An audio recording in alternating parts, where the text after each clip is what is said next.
I wish someone had told me to treat my creativity as a business. I wish someone had told me to separate my personal funds from my business funds. I wish someone had told me that being a full-time content creator is entrepreneurship. It's not fun. There's administration, there's accounting, there's invoicing, there's prospecting, there's pitching, there's all those things that you have to do. Because once money is involved, like I said earlier, you are running a business, whether you like it or not. Your business has to be profitable. You need to make more than you are spending. All of that requires you to think like a business person, and that's not something that a lot of creative people are equipped to. We don't even like numbers. How have you been able to learn that over time? Are there tips that you would give creators? One thing I'm grateful for is Guys, on today's episode, I'll be having someone who calls himself the lazy content creator. He also refers to himself like an accidental content creator. But I really don't. I really think he's trying to be humble. And I think there's a whole lot for us to learn from his journey, from his perspective. I love the way his mind works. Coincidentally, we are from the same state in Nigeria. I'm sure he's hearing about this for the first time. And I look forward to learning from his mind and exploring what it takes to build a creative enterprise from Africa. I consider him a creative entrepreneur. He might not define himself as that, but I think he is. So join me, welcome the one and only Salem King. Welcome, Salem. Thank you for having me. Your career, or should I say your journey, or will you refer to it as a career, to be sincere?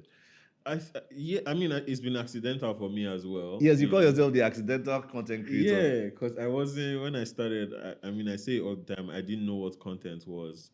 What I wanted to be was a teacher. I think I always knew I was going to be a teacher. I wasn't sure exactly what kind of teacher, where I would be teaching, whether it would be in academia. I still want to work in academia. Really? Yeah, of course. I feel like that's what I'll do when I'm older and just do it till I die.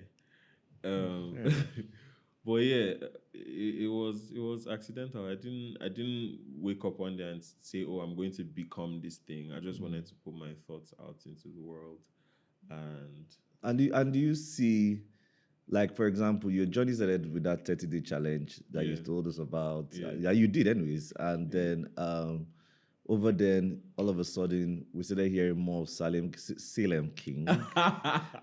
We started hearing more of Salem King. Yeah. And what was it with the black and white videos? See, that question, I like answering because it always shocks people. Most people thought it was like a branding thing, like I was trying to set myself apart, so I made black and white videos. But what it was when I learned how to edit, I was using a cheap phone. I was using one Samsung Galaxy A5 or something, and it was like a mid-range smartphone, not great. I learned how to edit on YouTube, but when I would edit my own videos, it was not looking like the ones that I learned from, So I came up with a bright idea to like just desaturate the videos, like take saturation to 0, so it would hide the flaws. And it would look grainy and stuff, but it would look like an intentional grainy, like artsy type thing. That's nice. And it worked, right? Yeah. And after I saved money, I had to save for like 10 months to get my first iPhone. It was an iPhone 7 Plus. When I got my first iPhone, it had just stuck. I fell in love with black and white, and I just kept making my videos like that. You also notice that I wore a black t-shirt in all of my videos, if you scroll back that far. Yes. It was because I only had like a number of shirts. Do you get? So I'm like, if I stop this challenge I want to do for 30 days, if I wear my clothes, by day 7, by the week 2, people go down and say, this guy get like only 4 t-shirts. So I figured, I'm going to have a video uniform, and I literally had a shirt that I reserved for whenever I want to make videos. I'll wear the shirts, and that's just how I started wearing black. Interesting. But it seems like the way you always make it look, I must say, is that, Baba, I didn't really plan this thing. It's a lot of serendipity. Yeah. It just happens to be that I was wearing a black shirt. It just happens to be that I did a 30-day challenge. So let's look at it, right? Imagine the 30-day challenge happened nothing happened at the end, Yeah. do you think you'd have still been creating content? Yeah, for sure. Because when I was in my mind, I had 1,500 followers, and in my mind, I'm like, if after I finish doing this 30-day thing, I go from 1,500 to 2,000, that'd be amazing.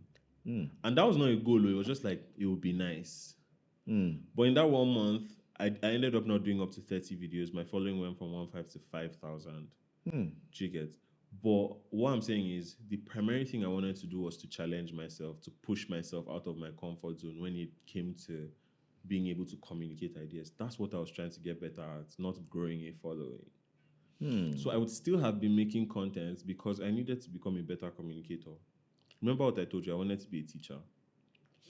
As young as a teenager, one thing I always did is I deeply admired striking speakers. You know, even when I was in church, like I could be listening to a pastor preach, and I would be in my mind, I would be figuring out better ways he could have communicated what he wanted to say in a way that would stick, that people would remember for a longer time, that people would not have to rack their brains to remember when they're in a real life situation and they need the practical knowledge. So those were things I was always thinking about. Everything I was talking about in my videos, none of them were new stuff. It was stuff I had learned for years from the books I had read, from stuff I had written to myself in my notes. And then I was practicing, how do I transfer this thing in my mind to the mind of somebody else in a way that they remember for a long time? That's the singular thing I was trying to get better at. In that process, I found storytelling and just dived into it, you know. So people ask, you know, recently someone asked me you know, when you didn't, I can't remember how she put the question, but paraphrase, when you didn't have a lot of engagement, what was the reward for content creation? I'm like, I became a better storyteller. That's the reward.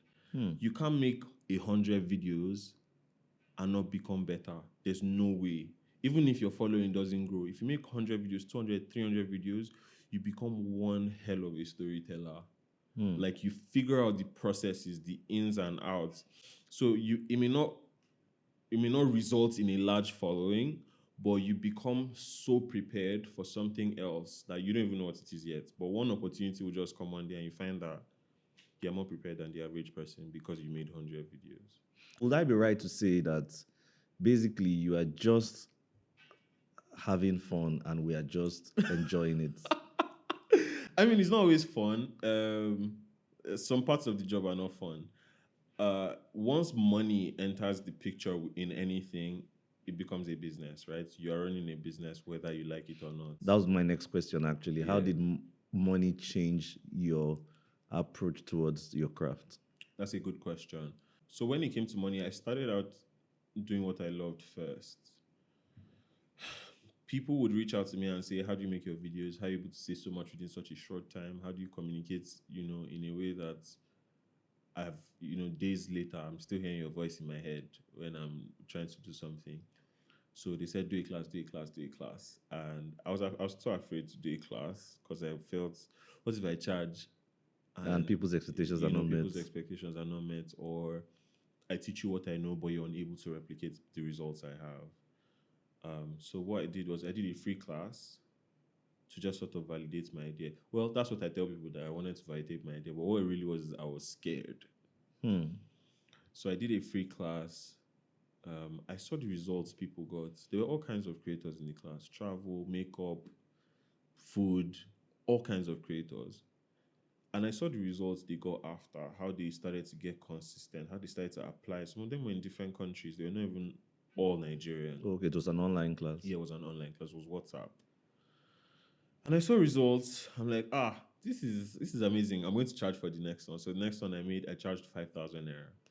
And I had 100 people sign up in 2 days. I only posted this on my story. I didn't post it on my page. So when I saw 100 people sign up, at that point, that was the most money I'd ever made in my life at once. Do you get it? It was 500K. And at the time, I had a 9 to 5. My salary was like 80 something K per month. So 500K was like 6 months of my salary. That was in just 2 days. Of course, the class took more than that, but just 2 days of selling. So that's when in my mind, I'm just like, if this is my side hustle and I can make this much from it, while I have a main job? What if I made it my main job and gave all my attention to it? Of course, that math is not as simple as business is not as simple as that. Yeah. But that was my first experience with making money from anything that was not my salary or somebody dashing me money. So something in my mind broke. I knew that many people in my position who had a following, they also worked like influencer partnerships and stuff. I was very uncomfortable with influencer partnerships early on because I felt like I'd be selling out. Hmm. But it's because I didn't understand it. Okay. Now I understand it better. I think we're going to come to what you understand about it. Yeah, of course. But yeah, now I understand it better. But back then I was afraid of influencer partnerships. So I did those classes and I love teaching, right? Like when I have to teach, I forget to eat. That's how excited I become. I run on adrenaline. I'm so excited to speak, to teach, to share, to transfer my knowledge. So that was a very lovely, it was like the best of both worlds. Like I was doing what I loved and I was getting paid to do it also.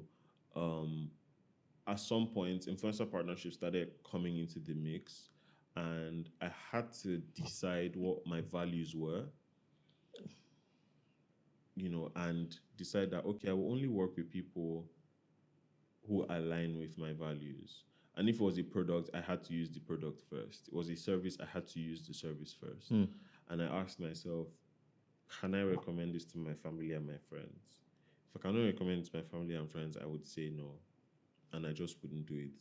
Hmm. Because I didn't want to feel like my page was a billboard that was just available to the highest bidder, you know. Um, so that's what gave me peace working, starting to work with influencer partnerships. And I also saw that, some influencer partnerships, like I deeply enjoyed them. When I started working with Spotify, that was just straight up fun because I'm a music head. Hmm. Before Spotify even reached out, I post my playlist every week, and just share. I have over 70 playlists on my phone because that's just the kind of You person typically I just am. create a playlist. Yeah. So when they reached out, it was just natural. It was just, of course, we're going to work together. So I've had a number of brands too that are like that, where it's just natural. I don't really have to sell because it's part of my life. There's a product you use or you love. Exactly. And then there's others where it's okay, I don't really know you. I don't know you guys, but I'm going to do my homework. I'm going to do my research. I'm going to use it myself as a normal customer and then see would I recommend this to my family and my friends. And then based on that, I can go forward. Of course, that makes things sometimes my process makes some brands fall off. Like, what's taking you so long? Just talk about the thing, but I don't want to do that. So that balance is something I've had to create for myself. And So what I've have you been, learned from going from 5,000 to over 180,000? And how has it changed your life? come on, the list is long. Oh. Let's try as get as many as possible in. One, I have learned that the number that is within your control is the number you should focus on. Hmm. Focus, like, set goals based on the number that is within your control. So I'll explain. I've I stopped setting goals based on follower counts 2-3 years ago because I hit 100K. I hit 100K and I felt nothing, you know. That's what I wanted. That's what I wanted for the longest time. And then I realized if if I just keep putting content out, my following will grow. If I set a goal around my follower count, let's say I want to hit 50K at the end of this year. If I don't hit it, that's actually not my fault because you can't really make people follow you. Do you get? Hmm. Except you want to harass them. Well, you can't make people follow you. You have to grow. But the one thing you have control over is at the end of this year, I want to have 500 posts. What does this mean? How many times do I need to post in a month? How many times do I need to post in a week? What do I need to prioritize in my week in order to be able to make 20 posts in that week? That means maybe on Monday morning, I can't do this. Maybe on Friday when people are going out, I can't go out because that's the only time I have. And I have 9 to 5. So I need to film in the night. Do you understand? When I did that 30-day challenge, this is something a lot of people don't know. I made all those videos in the night because I was going to work. Hmm. I was going to work in the morning. I was coming back in the evening. and I'll film those videos in the night and edit, and I used to post at 12 a.m. Some people might think I was posting at 12 a.m. just to be weird, but it was literally the only time I had to post Oh, okay. because I had work in the morning by 8 a.m. So that's how I did literally every day during that period. So I believe people should set goals based on the number that is within their control, not just the results. The goals should not only be outcome based, they should be process based. How do you mean? It shouldn't only be based on the outcome you want, like we want so and so revenue at the end of the year. It should be based on what am I going to do to get for this revenue. That's where your focus should be, because that's the part that is within your control. Because you can do everything right and the outcome will still be bad because of one policy or because of something random can just mess with your outcome. But if it is process based, at the end of the year, even if the outcome isn't what you want, you will know that what you decided on, based on this is the promise I made to myself, I would show up so number of times. I did it. I think that's the most important thing. And I think another lesson I've learned from growing 5K to a couple hundred is community is the most important thing. Community is so important as a human being in anything, really, and I'm happy that I got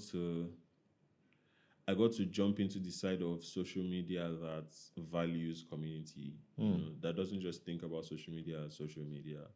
Or some years ago, I was telling someone about a friend, and he was like, "Oh, is she your real life friend or your social media friend?" And I said, "There's no difference. There's no difference anymore, because some of the most supportive people I have met in the past couple years of my journey, of my work, I've never met them. They're in countries I've never been to that I don't know if I will ever go to. But those are some of the people who have supported me the most when it comes to everything that I do on social media. So, yeah, community is important.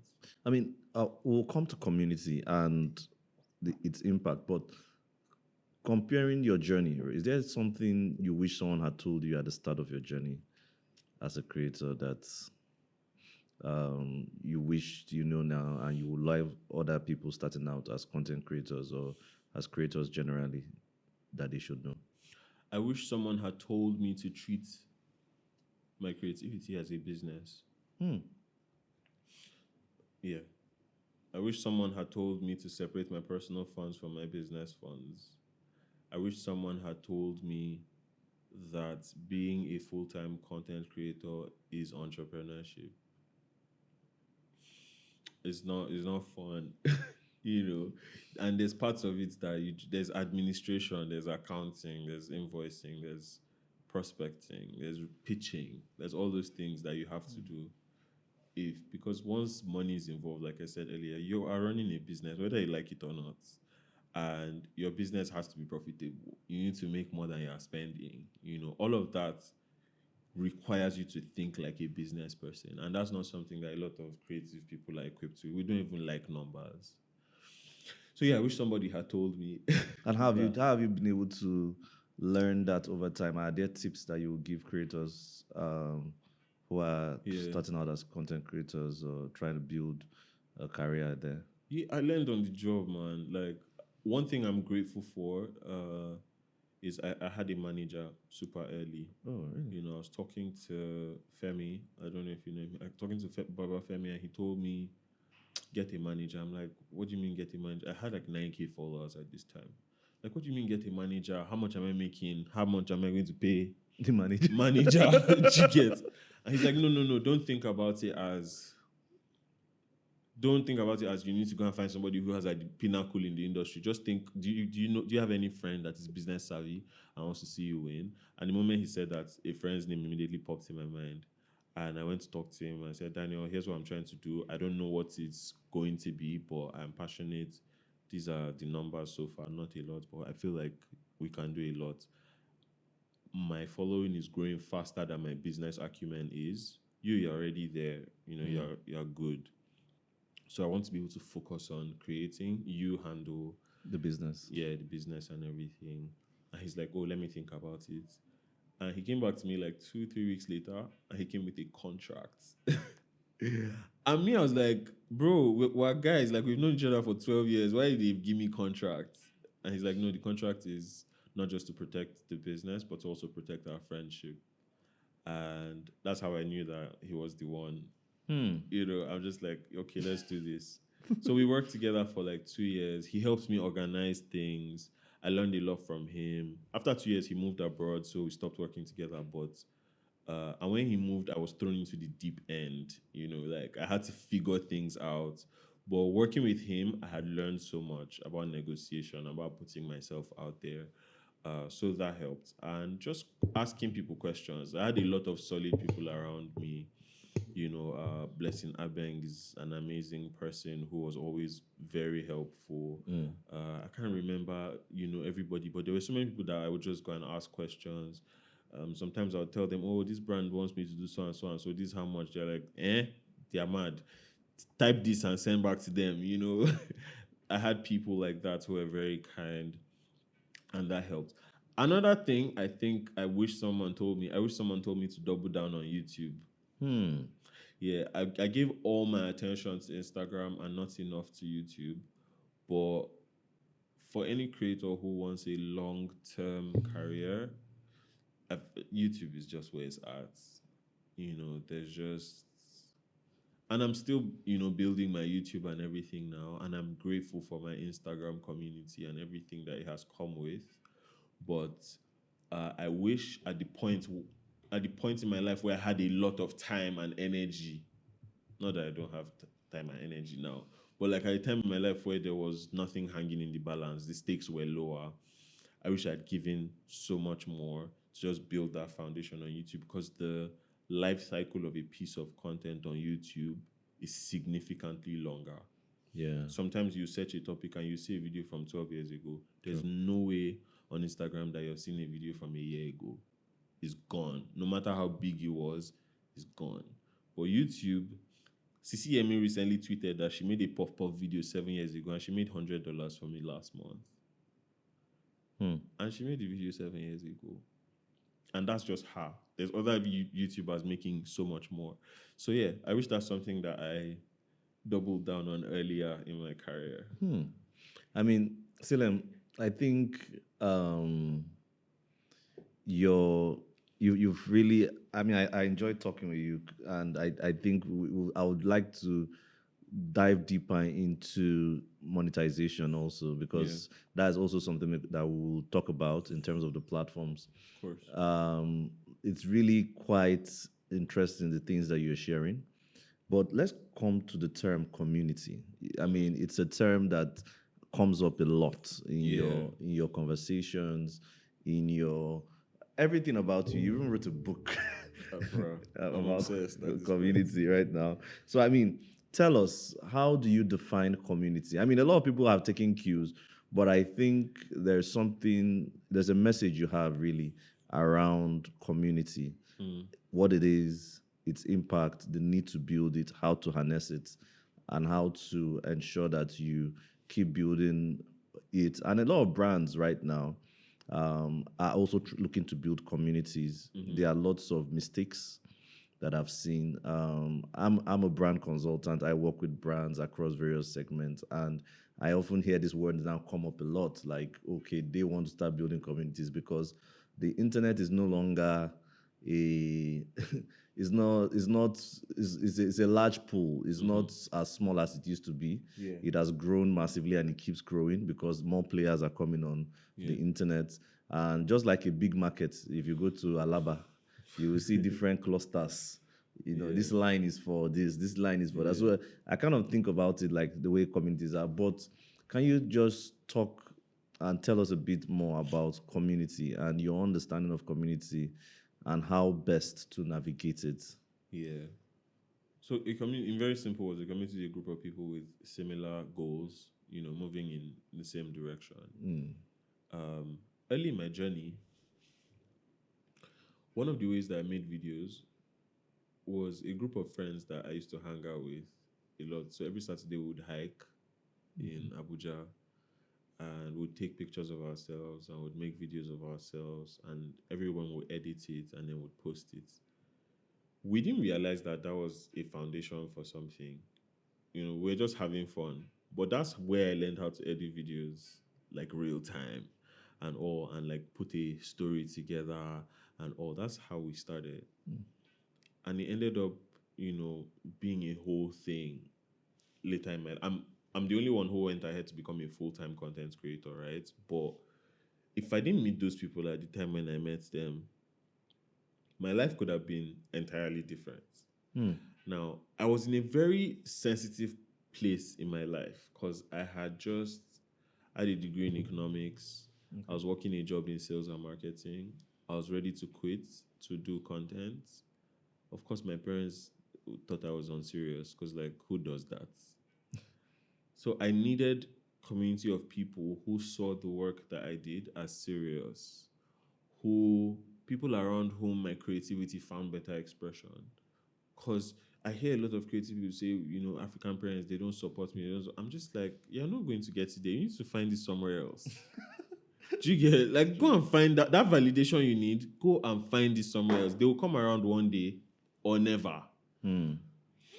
So as I was going through that and I kind of had a double life, where with my parents I had a job, and then with my friends I was this creative person who knew how to think, who knew how to communicate things, and they really appreciated that. They would call me for advice, and it was one time my friend called me for advice, and I was talking and she was writing stuff down.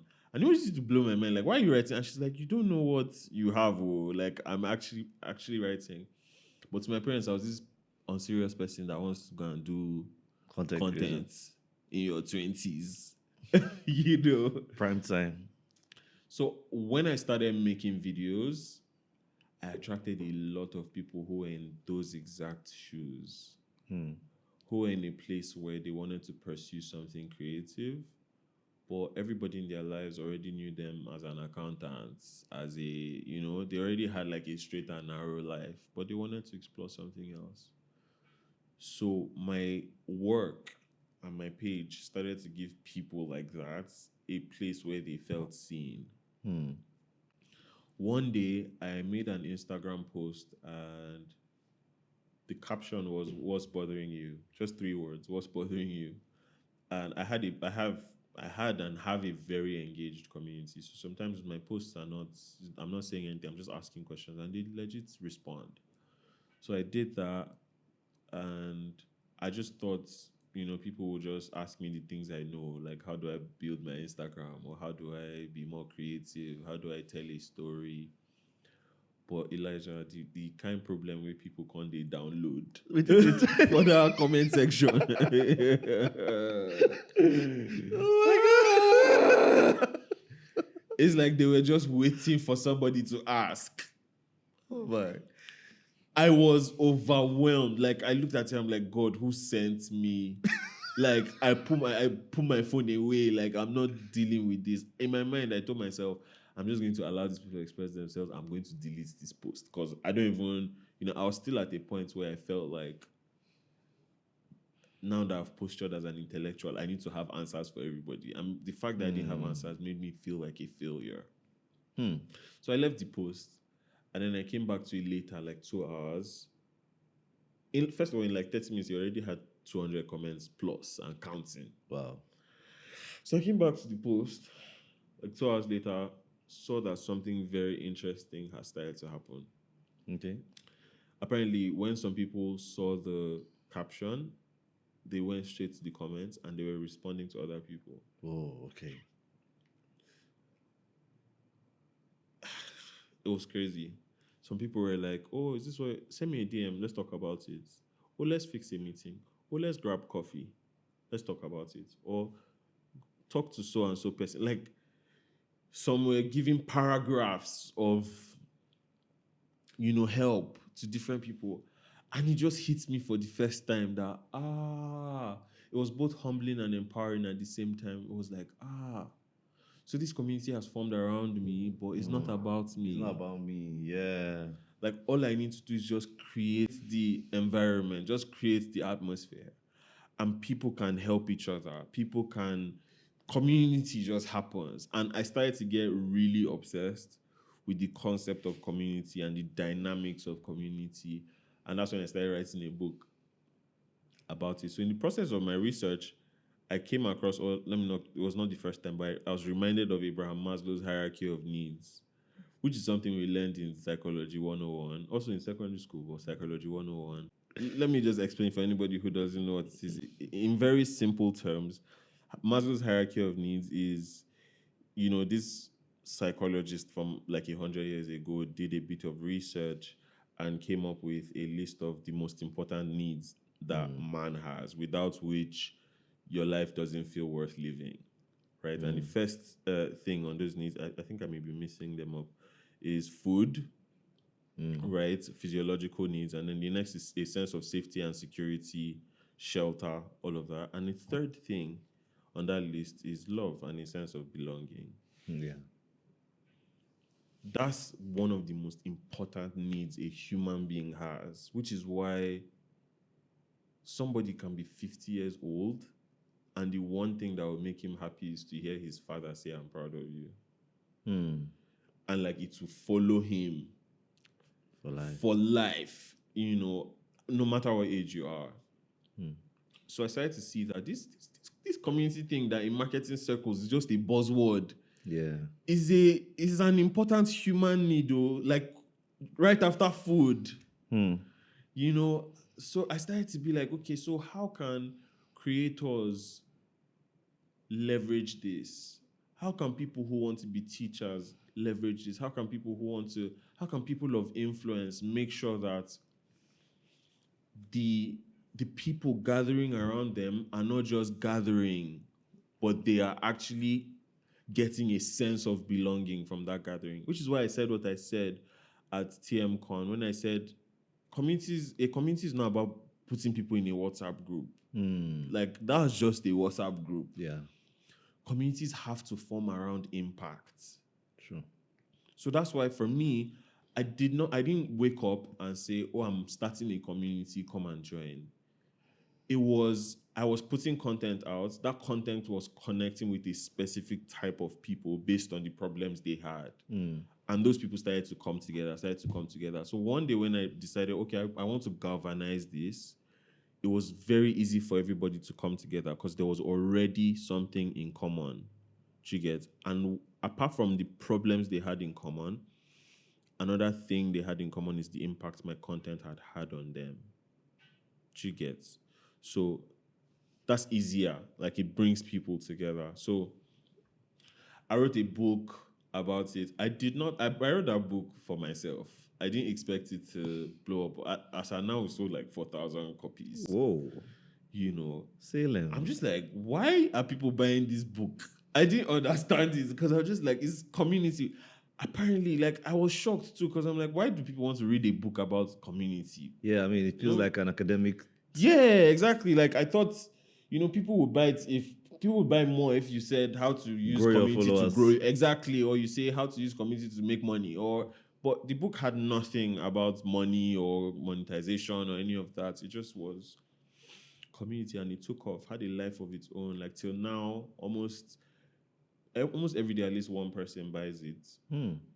And people will just tell me, "Oh my gosh, I read this book," because you can sit down and read it in less than 2 hours. I was like, this changed my perspective. This changed my approach to content. This changed my approach to my YouTube. And that's just what I'm trying to do. So why I wrote the book, the main reason why I wrote the book is when I saw what happened in my comment section that day, I said, how can I empower every creator to have a comment section like this? That's all. That's what I was thinking. Because I'm like, I can't do this. I can't do this all. Even if my following grows to 1 million, it reduces the chances that I'm even able to do as much. So I'm like, how do I empower everyone so that somebody with 3K, somebody with 10K, somebody with 50K, in their own ways, they are empowered to create that environment where people find a sense of belonging. So yeah, that's it. That's what inspired it. Yeah. But are there misconceptions you see about community, especially from a brand perspective, that brands should pay attention to if they are going to build or communicate better across digital divide. Now, I have there's a quote I came across. Social media, digital media, it's like a family table. Mm-hmm. Nobody came to meet the brands; they came to meet their friends. Hmm. And then you are just a guest at the dinner table. Hmm. You need to actually ensure that you You, treat yourself as a guest on the yeah, dinner table. yeah, know how to behave. Yeah, and how to behave really. And I think it was Gary Vee. I've forgotten who said that though.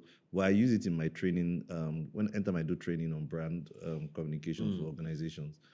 So I mean, the reason I say that is we're in the age where there is the institutionalizations of individuals and the individualization or humanization of institutions. So, how do you think brands now from the institutions who are trying to humanize themselves, how can they better build communities? That's a good question. And like what you said about the institutionalization of humans and humanization of institutions, a human being an institution is convincing because they're already a person, right? It's easy. An institution humanizing can very easily be pretentious. Chicken, because you're not a human.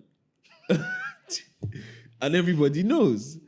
But there's ways to go around it where it's like, I don't know if you see how brands are on TikTok, like Ryanair, Hilton. They're very funny about it because they're not trying to sell anything. They're just trying to be in the conversation. Because the moment they try to sell anything, everybody clocks out. They're just there because they're just being in the conversation. So that if you're laughing, it's because Wendy's said something, not because, oh, I come and buy fried chicken. It's just top of mind awareness and they understand this. All the brands that don't understand this, they are struggling on TikTok. And nothing like they're making these hyper produced videos and all that, and those kids no sense. Do you get? It's just like make us laugh and all. But one thing I want to say with relation to community is not every brand needs to have a community. Businesses need to be wary of doing things because, oh, that's what the kids are doing now, so let's do it. Or, oh, that's the new trend now, let's do it. You need to be careful. Every time I've done consulting with a brand that says, oh, we want to build a community, I ask them why.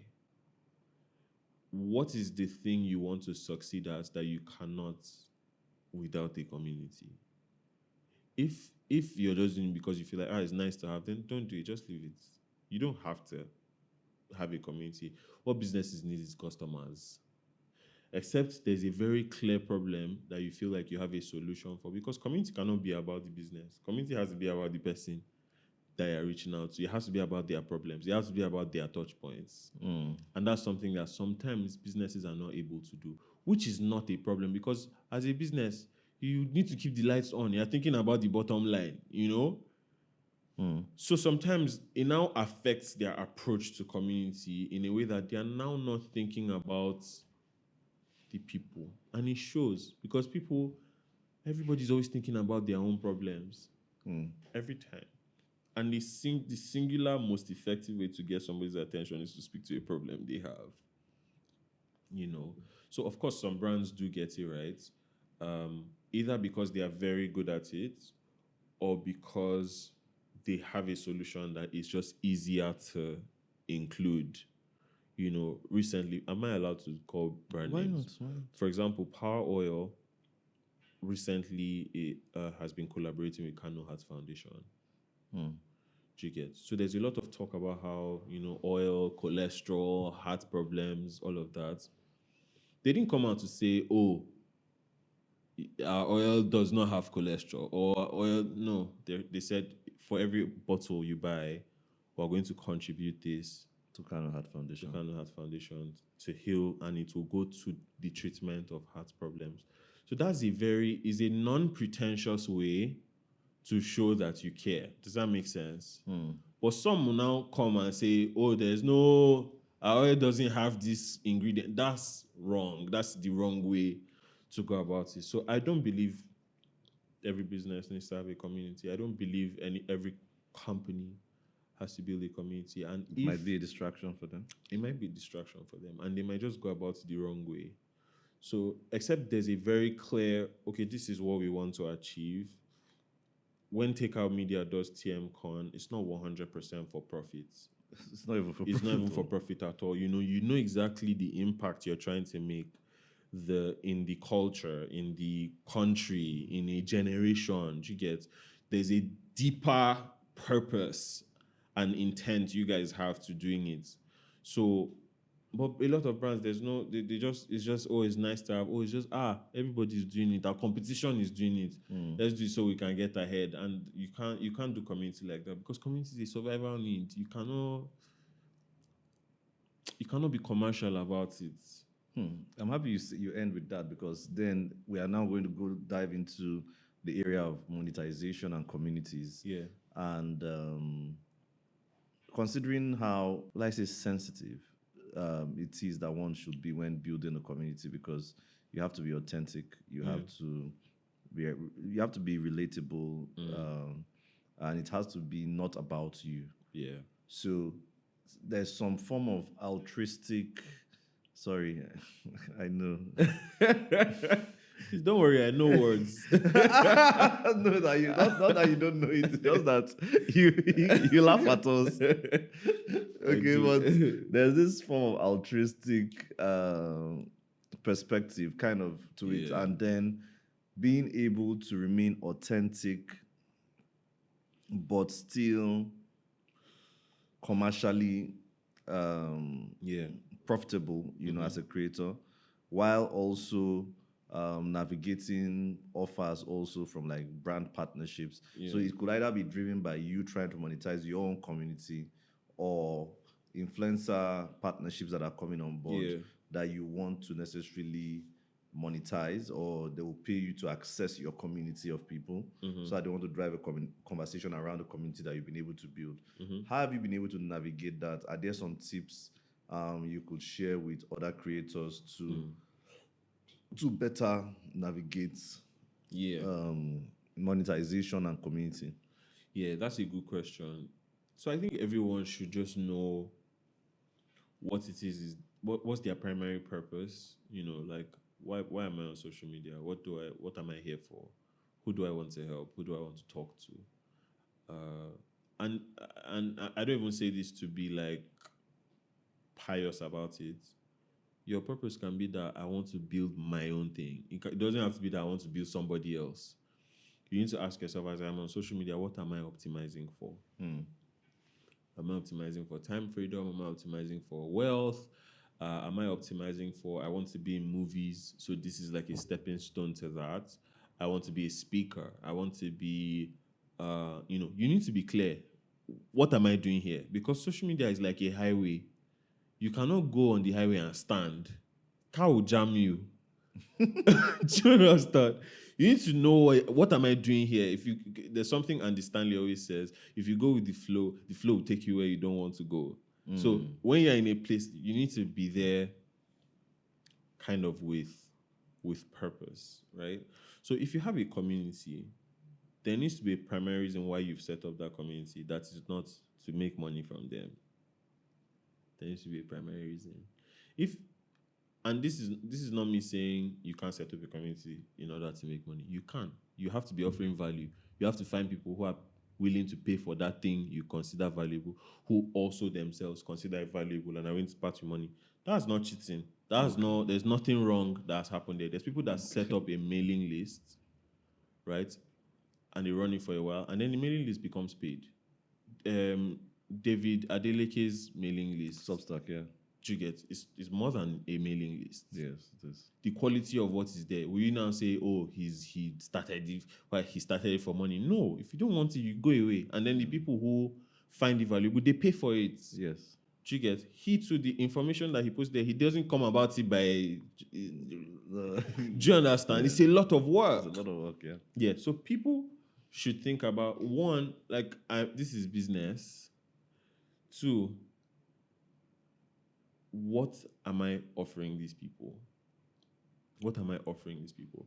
And that offer, it should be very clear what the value is. And value, the word value, like we overuse it in social media circles. We say, oh, you just have to offer value. But ultimately, what is value? Value is whatever someone needs that they cannot give themselves. That's it. Simply. Okay. That they cannot or will not give Okay, themselves. fair enough. Yeah. It's the reason why I might spend 30K now on a comedy show, like to go and watch a comedy show. And you say, why am I spending 30K on a comedy show that there's people outside that have not eaten? Yeah. Jenna, but me, it's valuable to me. So I have 30K and I decided that's what I want to spend it on. Who are you to tell me I should not spend it that on that. my decision is not the valuable decision? So there will always be people who feel like your decision to be an influencer, for example, or to work with brands that is not noble, you're selling out. But is what you are offering, is it helping somebody? If yes, then it is what it is. So with the brands that reach out to me, I think, okay, how is this going to help my community? Have you ever positioned yourself in a way that, or when you started taking it seriously like a business, how did you keep your soul in terms of also ensuring that, okay, I'm trying to be a business, so did it affect the kind of content you were putting out? Were you edging to say, okay, if I position myself like this, I can attract this particular kind of brand, or if I position myself like this, and then maybe I do this content type, it might this thing. Is it something you've ever considered in your approach towards content creation? It's something I have advised people to do, but I've never done because I'm very particular about having fun with my stuff. I'm not going to do anything that I don't like, even if it's going to attract anybody. I don't care. But I'm so particular about having a good time. My manager used to hate it, right? Because I'm like, I didn't quit my job and enter this life to now come and be in prison. It's what I like, I will do. I'm not going to do anything else. But when I take classes or when I take consultations with creators, I give advice like if someone wants to be a skincare content creator, you want skincare brands to reach out to you, you buy skincare with your money and make the video as if they reached out to you. Do you get? Not that you say they reached out when they didn't reach out. Yes, but but you just use you need it to in a show way. what you can do. Yeah. It's like people who make false ads for Coke. I don't know if you've seen those Yes, videos. I see them a lot. Spec ads. Yeah, they'll say, "Oh, I did a fake ad for Pepsi," and all. They are showing you what they can do. Pepsi has not hired them, but somebody else who's making one drink in Port Harcourt might see it and be like, "Oh, come and make this video," and they'll pay. Do you understand? So it's down to the dressing how you want to be addressed thing. Yeah. On social media, you need to show. Recently, I was having a conversation with a friend of mine who's a manager, manages a lot of big shots in the entertainment industry in Nigeria. And I told him I want to do more speaking and I want to be paid to speak. And he's like, he told me point blank, your content doesn't show that you want to speak. He says, if you want to speak, you need to, every time you speak, you need to document that and put it out. So people that are looking for speakers will see that this guy speaks. He says, no, you just make content. I'm like, yeah, I make content and people invite me to speak about my content. It's like, what kind of speaking do you want to do? I told him. And he's like, you need to show yourself That you can do that actually. that you can do that and that you're willing to do it. Then those people will see. So, yeah, I think I have done that sometimes, where I want to attract certain opportunities and then I put out, it hasn't been with my content. With my content, I just want to have fun. But with other people, I will always advise, okay, if I you mean, want to. but I mean, at the end of the day, whatever you're doing, you're still just ensuring that it's coming from Who I am. who you are. Yeah. But so because I do that, I don't make that a rule for everyone. Because for some people, content creation is just a job. Me, I'm the one having fun. For some people, it's a job. They need to feed their family. They're just They need trying to feed their family. They're not having fun. They and they come have and no dance. problem with it. They don't have a problem with it. They come and dance because when they dance, somebody will buy and they will eat. So who am I to now say, oh, you're not passionate because you're going to do what you don't like? No, this is just me. But if I had a conversation with someone who was a client, for example, I would tell them the right thing, the business thing to do. Yeah. All right. That's a two-edged sword because it's It kind of is. like I don't really know how Okay, to. wait, okay. So Because let me it's almost like you're telling me I should preserve my soul, but you're still telling me that boy will still make money. what is your soul? Okay, this is the question we need to ask. Okay, I think we need to ask. I think everyone, first of all, needs to be clear on what their values are. Do you get? What are your values? Me, there's brands I will not work with. Really? Yes, I will Uh, not work with a betting company. Sorry. Do you get? Am I allowed to say that? No, I just want to be sure that you really want to say that. Yes, for sure. I'm very sure. I will not do that because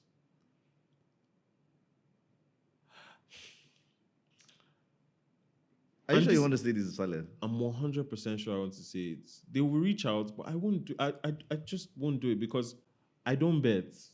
So I'm not saying that. I'm not asking you whether you want to say that because of I'm against it on this platform. No, Yeah. I really don't have any stance for Yeah. this thing. But I'm just saying for your personal brand. I mean, don't you think it's a very hard take for you to take? No, I don't think so. I don't think so. And here's why. Okay. And this is not specific to betting. Is I don't gamble. So I wouldn't know how to present that to someone. Mm. Do you get? So this is how, like, where would what angle am I going to take? Mm. So if you check my page and a lot of the brand videos I make, I talk about my personal experience. Oh, I was at the airport and I got stranded and this card helped me, or I had this USD virtual card. I talk about it based on my experience and I'm not lying. There's videos where I'll mention my wife since I got married and stuff like that. And I'm not lying. Like, it's real. Yeah. So if a company like that reaches out, I've also had so it's not about betting. I've also had a dispatch company reach out to me. And I had to tell them, no, I had to say, I don't think I'm able to offer you the value that you need. My audience is mostly creators. You want to work with an influencer that has a community of SMEs. Mm. And I made recommendations. So SMEs need dispatch because they are doing every day. I mean, I'm like, I don't know.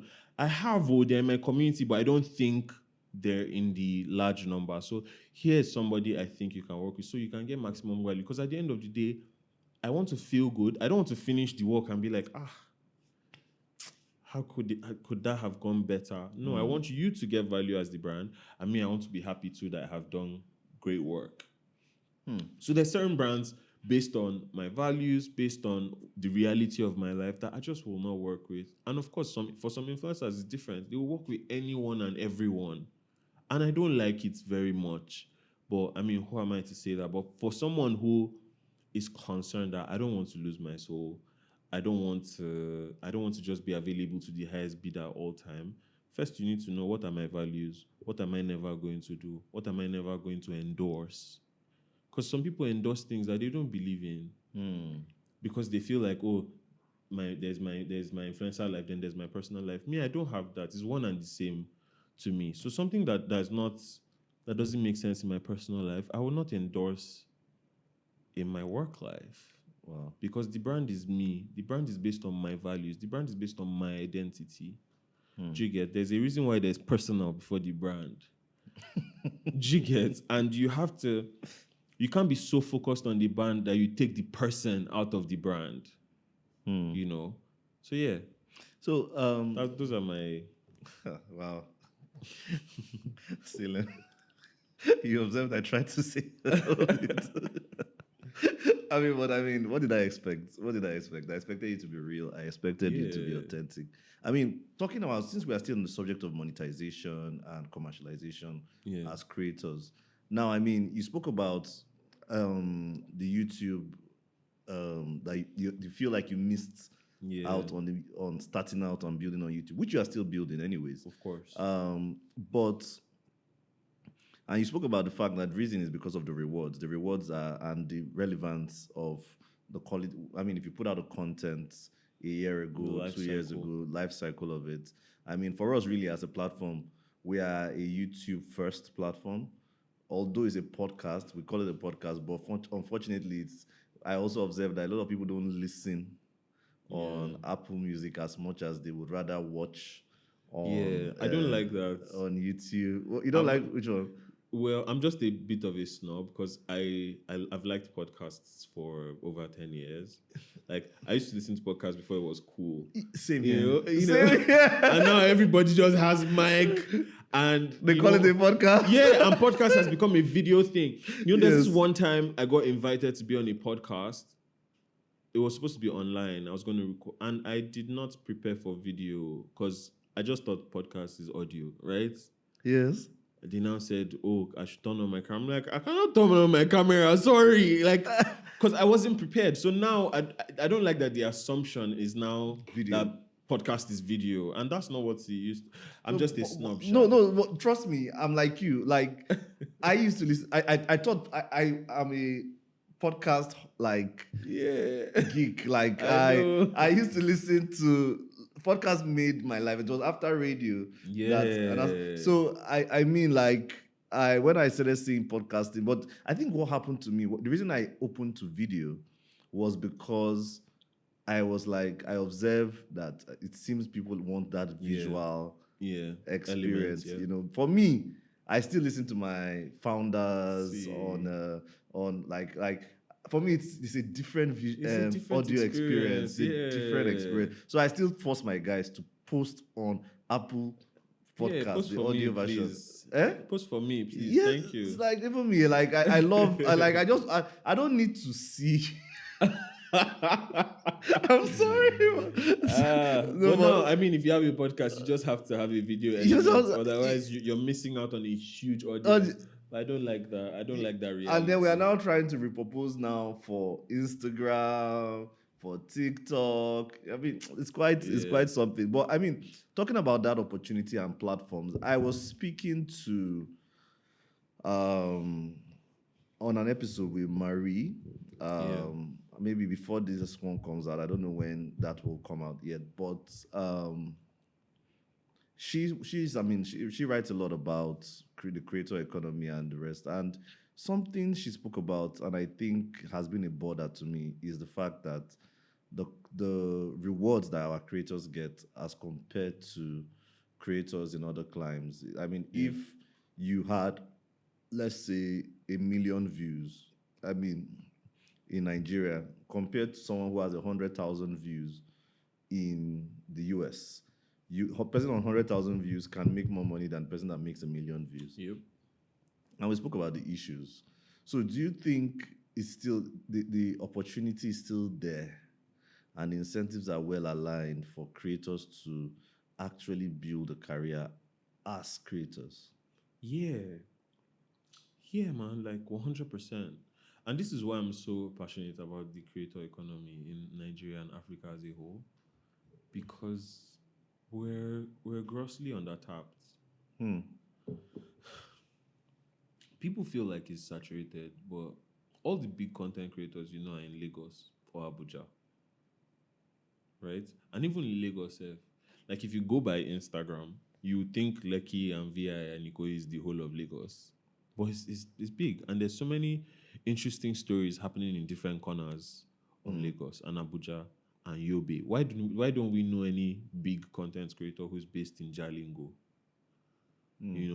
or Enugu or all those places? Because there's still stories to be told, and maybe they don't know that their stories can be told and shared on a global scale, massive. In the US, a creator that lives in New York has a very different vibe from a creator who's living in San Francisco or a creator in Vermont. We don't have that in Nigeria. There's just one, it's like there's just one aesthetic, a way to be. But I feel like there's still so much to explore, and that's why I'm so passionate about training creators and showing people the way and all of that, because there's still, I believe it's still there. I believe there's still so many stories we haven't told. And do you know why I believe that? Do you know why I believe that there's still a lot of development to be had? Why? Because of what has happened with Afrobeats and Nollywood. Do you get? There's an increased global demand for our culture. And it has already been, like, they've achieved it with music where, Anashake doesn't need to sing in English, and there's people who don't know what he's saying, but they're vibing. They're vibing to it. This is not the first time it has happened. It happened many years ago with reggae and dance hall. Right? There were a lot of Jamaican artists that came. We did not know what they were talking about. We didn't know what they were saying when they say bombo clats. But we were all singing Sean Paul, my bro. Actually, I saw a video recently that so they were telling us what the guy was really saying. We're like, oh, Exactly. is that what we're saying? I know. Like, if you go back and look at the lyrics of some of those songs, you're just like, What were we saying? where were we 10 years old singing this thing? You know, so it's not the first time we've seen stuff like that happen. And I believe that it can also happen with the creator economy, where you're in Nigeria and you're telling native stories and you're telling homegrown stories, and those stories go far across the world. This thing about a creator in the US having 100K views and making more than a content creator in Nigeria with the same 100K views on YouTube, for example, is based on how much advertisers are paying. That's all it is. It's not YouTube's fault. It's not anybody's fault. And advertisers in the US are paying more than advertisers in Nigeria. But if in Nigeria we start to have eyes on our content, American eyes on our content, Norwegian eyes on our content, European eyes, people in Asia watching our content, then advertisers from those places, ads from those places will be on videos that are by Nigerians. Then Nigerians start getting paid in more euro, in more dollars, in currency from different parts. Advertisers, they're getting paid from advertisers from different parts, and that increases our value. So I believe there's not enough content coming out. So do you think we should be creating more Yes. globally appealing content? Is that what you're... No, we should be creating more content, period. I mean, to make more money now. Yeah, but what's globally appealing? What I mean is like to get those eyeballs, like... That's going to be that's a tough process, because how do you know what is globally appealing? Is as you are making the content, you now realize that, oh, there's now a global appeal for this. You get? You are a vocal advocate, I mean, like you've spoken about, for the Africa creator economy.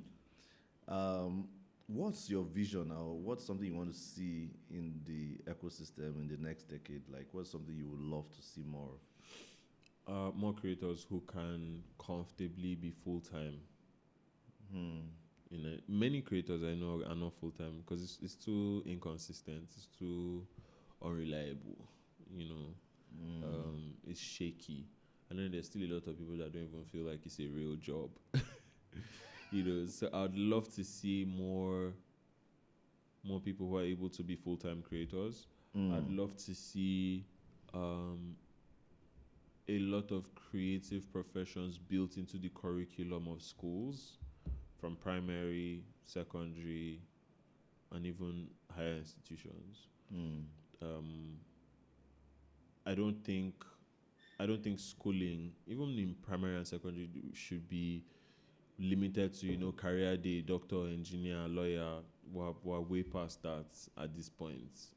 So those things should be taken into account. Like creativity should be front and center.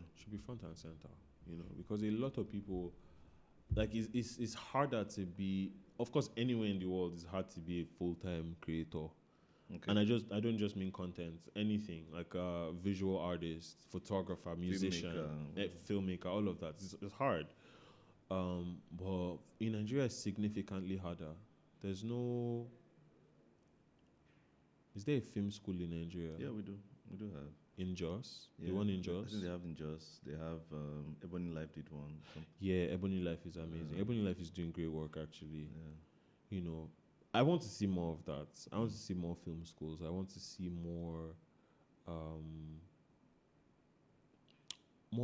I want to see creative training become more institutionalized. Yeah, I think that's where we need more of. Yeah. So, because a lot of what happens now, for the most part, Ebony Life is like they have done a lot of great work in the industry, and then they went and created their own institution to train other people. So it's like them giving back. I know a lot of the courses are even free.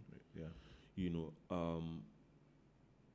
There's also creators like myself and, like Oluwada Best, Big H, people like that. Every now and then they teach more people, but they have a business to run, like they're still a photographer. Yeah. They're not teachers. They are not teachers. They just do it to give back. There's no amount you would pay that would be enough for what they do. But we need more institutions where there are people who they just teach. Do you get? They just teach and produce talent that can, So, but do you think storytelling is something that can be learned, or is it innate? No, it can be learned now for sure. So it's innate it's innate in a nurture sense. Okay. Not, I don't think it is nature. Me, my storytelling skills to an extent, my storytelling ability is innate, but my storytelling skills have had to be honed. Do you get? Because there's storytelling in general and there's storytelling in context. So if I'm storytelling for YouTube, it's different from if I'm storytelling for an ad. It's different from if I'm storytelling for a movie. The context requires skill. So even if it's innate, you still need to. It still requires skill. So for me, the natural part is nurture just from my dad. My dad is a pastor. Okay. Apart from the fact that he's a pastor, he's a very curious guy. He reads a lot. He likes being asked questions. He's always thinking about things beyond the surface. So just being around that, Okay, I mean, just shaped my mind. And he has some genetic leaks. Yeah, maybe. So just being around that helped. But in my own life, I've had to now learn how to apply it. If now I want to make a film, I cannot go with the same brain of Instagram posts. Do you get? It will be horrible. I'm going to come to that. Burnout. Yeah. Oh my gosh. That's such a good question because I feel so burnt out. I'm so done with this year. Are you burnt out or are you just exhausted? I'm exhausted. I don't think I'm burnt out. Actually, when I feel burnt out, I don't have new ideas. I'm just unable to think. And how do you navigate that? I rest. There's no, you cannot. I mean, but there's also something I came across. They say there's a difference between resting and refueling. That's a good one. Yes. That's a really good one. Yes. That's having me thinking. Because there's times when I've decided I want to rest, and then I finish resting and I'm still tired. Yeah. So maybe I rested, but I didn't refuel. Yeah, you didn't refuel. So it's more like you could park a car, but you didn't refuel the car. Yeah. So the engine might have rested, but there's no new fuel for it to go. Damn. So I'm going to be thinking about that for the rest of the week. So I think the concept was that being able to know what fuels you. Yeah. How do you find out what fuels you? So for me, I found out through my experience, right? I'm a curious person. Podcasting fuels me. Wow. Yes, like that's why you're here on a Saturday. Yeah, well, I mean, I have to do it also sometimes, even when I don't feel like it. But especially when I'm doing it with people that I'm interested in what they are saying. Like, I try to keep it like that too. I'm also learning my own creator journey. Yeah. I try to keep it something I'm interested in. I do some podcasts and I go and I leave and I feel like, it was a good day. Yeah. Because I learned a lot from what the person said. Yeah. And what the person presented. So learning for me, so be it through podcasts, that's me doing a podcast or me listening to a podcast. Exercising helps me. I'm someone that I like to go to the gym. It's my quiet time. Sometimes I like to go to the stadium. It's just a quiet place. Have you been there on a Saturday morning? I've never been to the stadium. I think you should try it. Like, just even take a walk. Like, you feel different. It's an asset that I think is wasting away.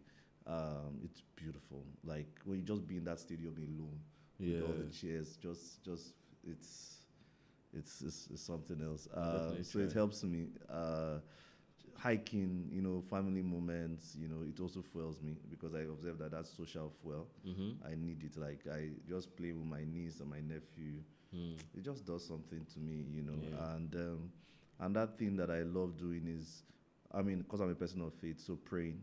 But this time around, not just praying. There's a way we've made prayer in Africa a very interesting thing. It's like a chore.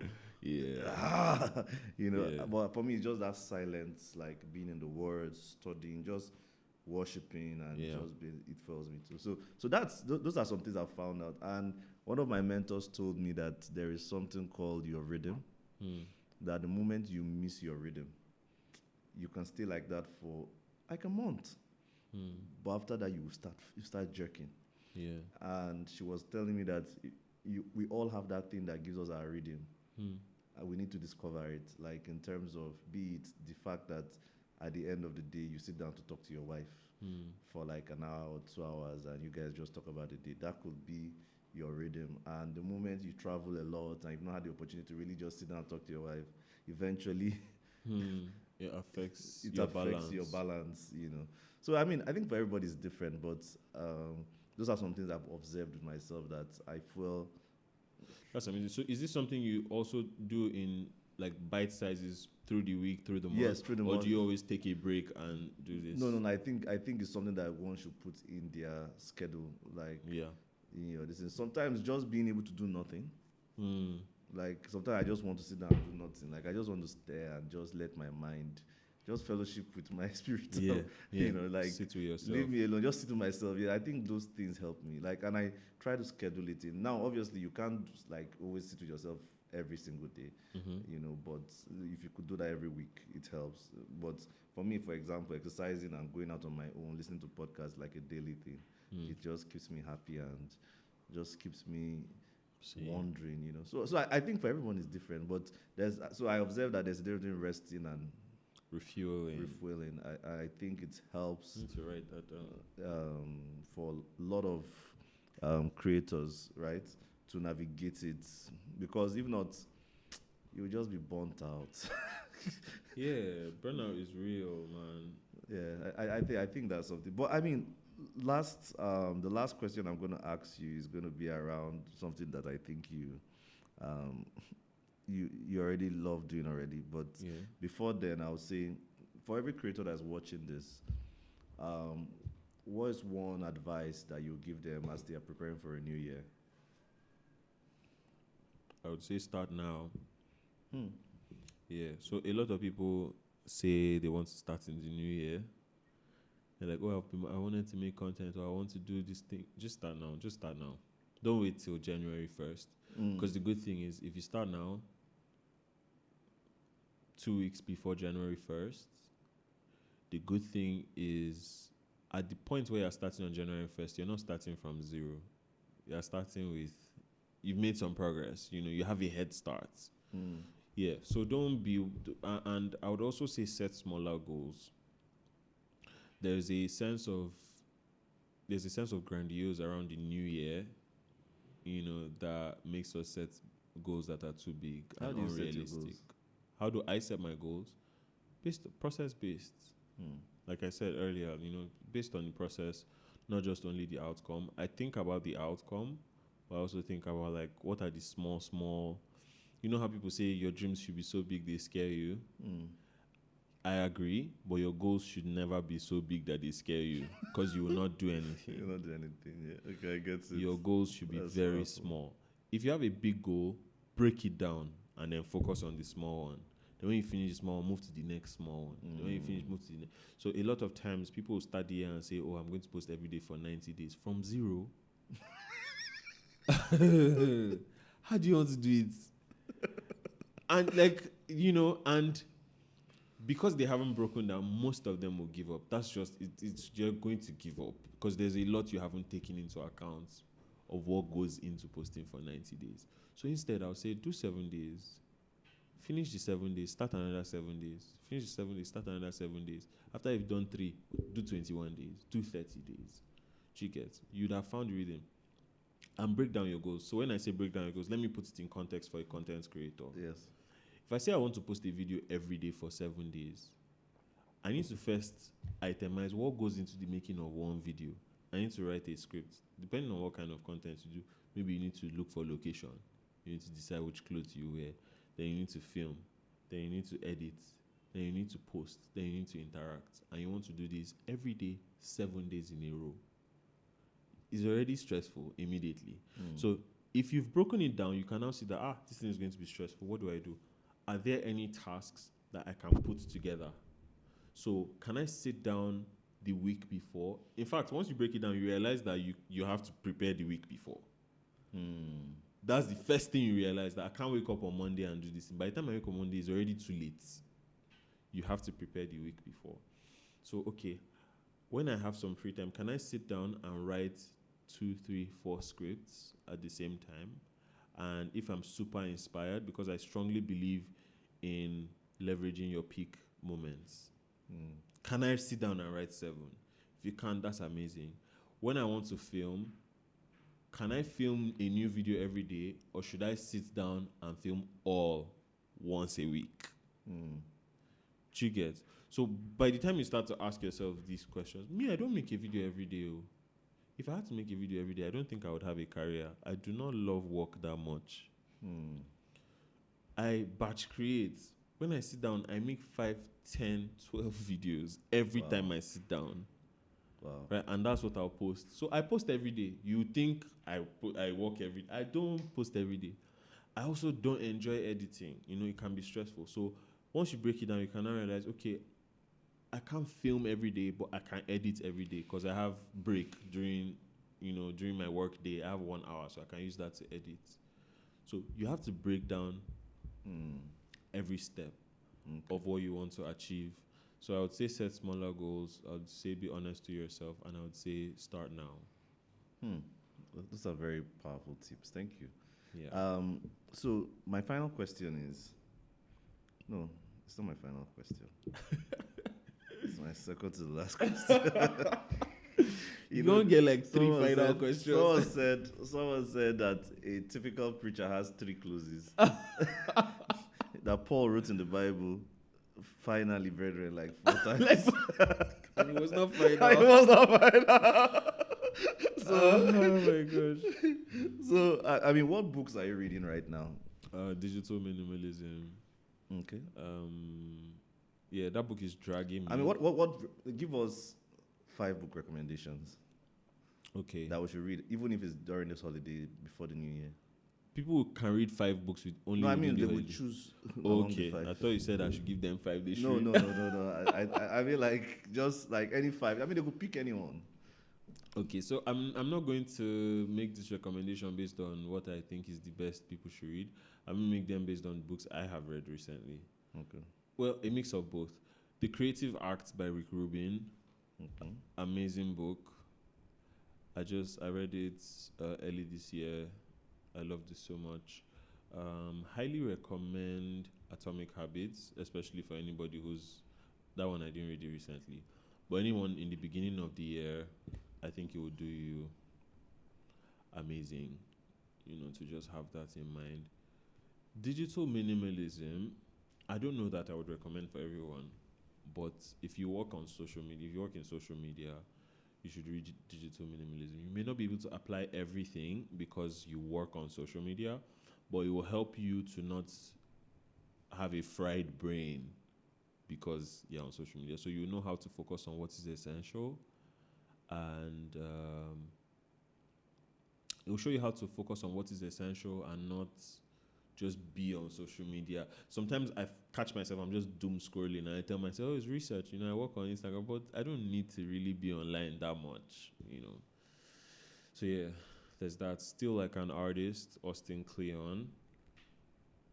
That's a book that you can read several times because it's very small. You can read it front to back over and over and over again. I feel like I want to throw a memoir in the mix, but I don't know which one. There's 2 in my mind. I don't know which, and I feel like I need to choose only one. I recently read When Breath Becomes Air. It's not motivational or anything, but it will help you. The book is written by a man who is in the final days of his life. So it will help you. It will help you see life differently, and understand life in the face of death. And you might you will question why you do what you do, and what's important and what you should really be focusing on. It helped me. It made me cry, but it was great. When Breath Becomes Air by Paul Kalinithi. What's one more book I loved? If you want, this book is by John Ortberg. Title is If You Want to Walk on Water, You Have to Get Out of the Boat. Is it faith book? It is faith-based, but not limited to that. Okay. I think everyone should read it. Wow. Fine. And what are Have I reached 5? yes, yeah. Okay, cool. Oh, you want to add one more? The Alchemist. That's fiction. I loved it. Yeah, I mean, a lot of people swear by that book. Yeah, me, I don't swear by it, but I like it. I read it like 4 times. I mean, come on. Okay. So, I mean, finally, what are the top 3 songs in your playlist right now? Wow. You want to expose me? Let me check. I mean, you do it for your audience weekly, so. Okay, Funds by Davido. I'm not proud. Mismanage my phones. I said, bro. See, I'm normally not a fan of financial Song like irresponsibility. But there's something about mismanaging my funds on somebody I love. It just feels larger than life. I love this song. I love it too. LMB by An Endless Ocean Okay. and Commas by Ira Star. I like commas. Yeah, that's So I really didn't like the song before. Someone told me that they were talking about the commas in money. And I yes, you get steady increasing the commas. Yes. Increase it. that was something I liked. That's hilarious. I didn't really like this it. Someone just told today. me, so what she's talking about is the commas in money. I said, and that's my favorite song. Please play it some more. Oh my gosh, I don't know what to say to you. I loved it. I loved it. Like, I literally, the person keeps laughing at me anytime they think about it because I was just listening to the song. I said, which song is this one? This is like a comma. They say, no, they mean commas in money. I say, yes, okay, that's it. It's a prophecy. Oh my gosh. I need it. Yeah, I love the song. Guy, so. thank you so much, Salem. I Thank you for think having me. I really enjoyed this. I think it refueled me. I'm glad. I hope you don't feel drained. No. I can say it refilled me too. 'Cause I haven't talked like this in a while. I haven't made a video in a few days because I've just been tired. Oh my. This was good. Thank you so much Thank for you making for out having time. And for our online audience, thank you for watching. Obviously, Salem needs no introduction. You know how to track him down. So please like. I'm sure you enjoyed this episode. Like, share, subscribe. And if you're a podcast buff like me, you know you could get this across all other podcast channels, Apple Podcasts, Spotify, and wherever podcasts are heard. Thank you very much.